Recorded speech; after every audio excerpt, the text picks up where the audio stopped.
The name Chuck Colson conjures many images. A former captain in the Marine Corps, a highly regarded corporate lawyer, a top aide to President Nixon, and a convicted felon because of involvements in the Watergate situation. Chuck founded Prison Fellowship in 1976 and has become an influential author and speaker, radio commentator, and perhaps one of the world's clearest thinkers on worldview issues. For myself, above all else, Chuck Colson is a sterling example of a life that has been transformed by the power of the gospel. And today we have the great privilege of hearing his views on some of the most critical issues of our day.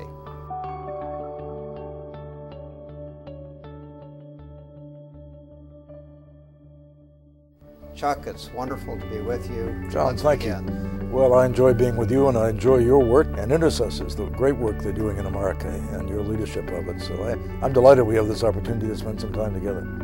The last time we were together, it was several months ago, you spoke of the tension that you've had between work in the prisons, which is where so much of your heart is, and your writing and speaking on worldview issues. Could you just explain why you feel the need for that major emphasis? Well, when I got out of prison, John, I had a burden for the men that I'd left behind and a real sense of God's call. And His hand has been on us all these years as we've worked in the prisons. And that to me has been thrilling. I love to preach in the prisons. I love to share the gospel with the inmates. But it became clear to me that we had to be concerned with more than just pastoral ministry to prisoners, because the conditions that were driving people into prison were broader. They were in the culture as a whole. So I began to study and realize that it was the breakdown of moral values in society that led so many people, led us to raise a generation of children basically like feral children in the wilderness with no conscience. And that's what's filling our prisons. Prison population in America has gone from 239,000 when I got out of prison in 1975 to 2,100,000 this year. Which staggering. Is tenfold increase. Staggering. And nothing is working except the kind of thing that we're doing.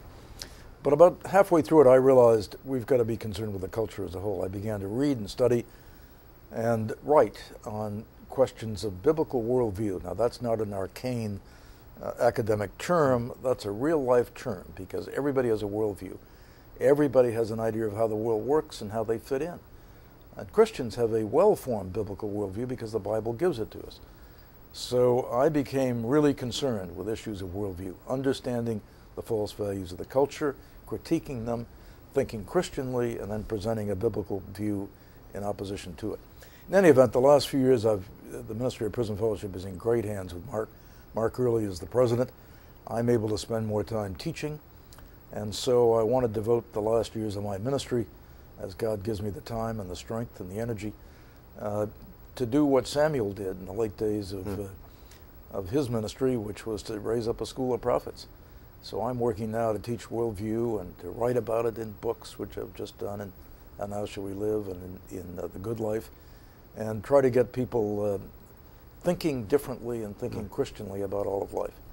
Well, it's a mammoth undertaking to try to help shift an entire culture, but if there's somebody in our society today who can have a profound influence, you're that man, and we want to commend you for putting that emphasis on such root cause issues that can affect the lives of ultimately millions of people, not just the people headed for prison, but others as well.